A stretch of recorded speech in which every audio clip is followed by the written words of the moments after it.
Hi everyone, this is Chapter 9 of The Boy in the Striped Pyjamas. Chapter 9. Bruno remembers that he used to enjoy exploration. Nothing changed for quite a while at Outwith.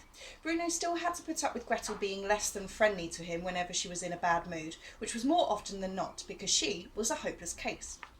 And he still wished that he could go back home to Berlin, although the memories of that place were beginning to fade, and while he did mean to, it had been several weeks since he had even thought about sending another letter to grandfather or grandmother, let alone actually sitting down and writing one. The soldiers still came and went every day of the week, holding meetings in father's office, which was still out of bounds at all times and no exceptions. Lieutenant Kotler still strode around in his black boots as if there was no one in the world of any more importance than him, and when he wasn't with father he was standing in the driveway talking to Gretel while she laughed hysterically and twirled her hair around her fingers, or whispering alone in rooms with mother. The servants still came and washed things and swept things and cooked things and cleaned things and served things and took things away and kept their mouths shut unless they were spoken to. Maria still spent most of her time tidying things away and making sure that any item of clothing not currently being worn by Bruno was neatly folded in his wardrobe. And Pavel still arrived at the house every afternoon to peel the potatoes and the carrots and then put his white jacket on and serve at the dinner table. From time to time, Bruno saw him throw a glance in the direction of his knee, where a tiny scar from his swing-related accident was in evidence, but other than that they had never spoken to each other. But then things changed. Father decided it was time for the children to return to their studies, and although it seemed ridiculous to Bruno that school should take place when there were only 2 students to teach, both mother and father agreed that a tutor should come to the house every day and fill their mornings and afternoons with lessons. A few mornings later, a man called Herr List rattled up the driveway on his bone shaker, and it was time for school again. Herr List was a mystery to Bruno.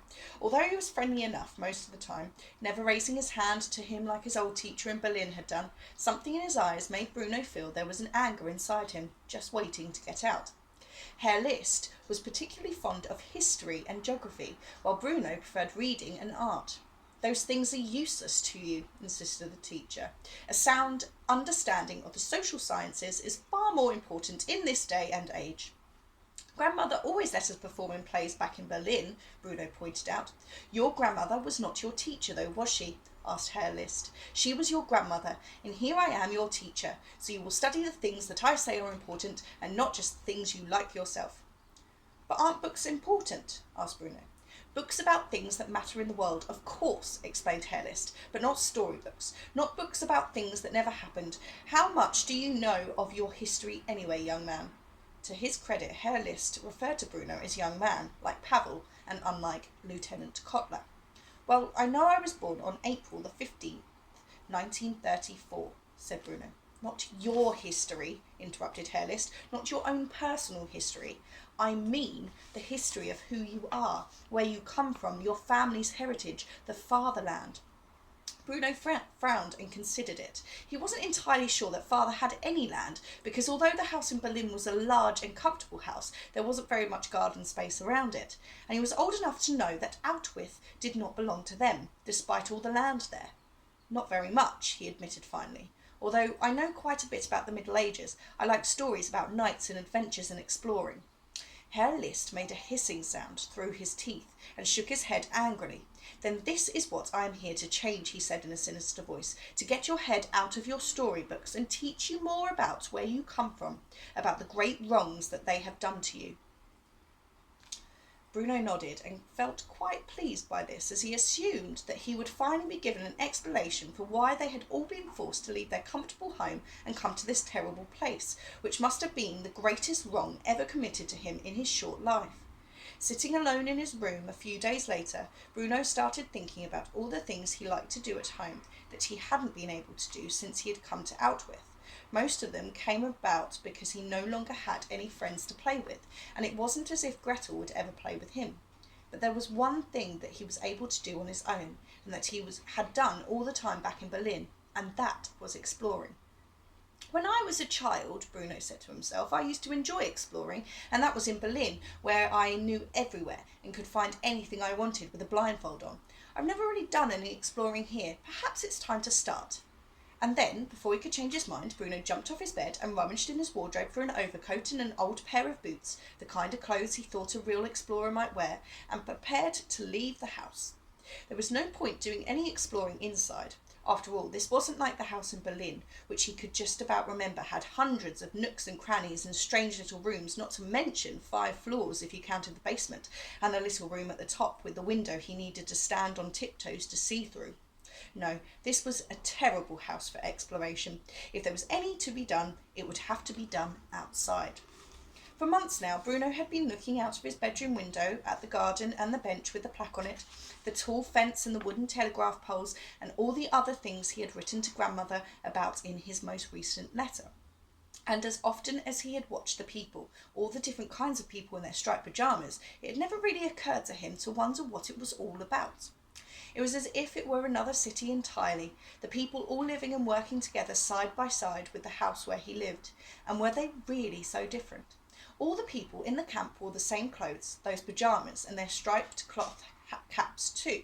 And all the people who wandered through this house, with the exception of Mother Gretel and him, wore uniforms of varying quality and decoration, and caps and helmets with bright red and black armbands, and carried guns, and always looked terribly stern, as if it was all very important, really, and nobody should think otherwise.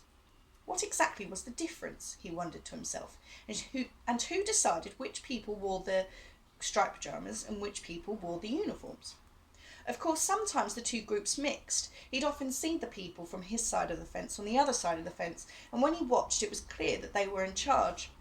The pyjama people all jumped to attention whenever the soldiers approached, and sometimes they fell to the ground, and sometimes they didn't even get up and had to be carried away instead.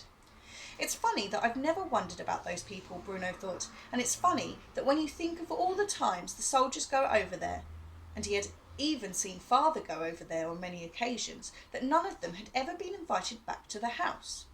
Sometimes, not very often, but sometimes, a few of the soldiers stayed to dinner, and when they did, a lot of frothy drinks were served, and the moment Gretel and Bruno had put the last forkful of food in their mouths, they were sent away to their rooms, and then there was a lot of noise downstairs, and some terrible singing too.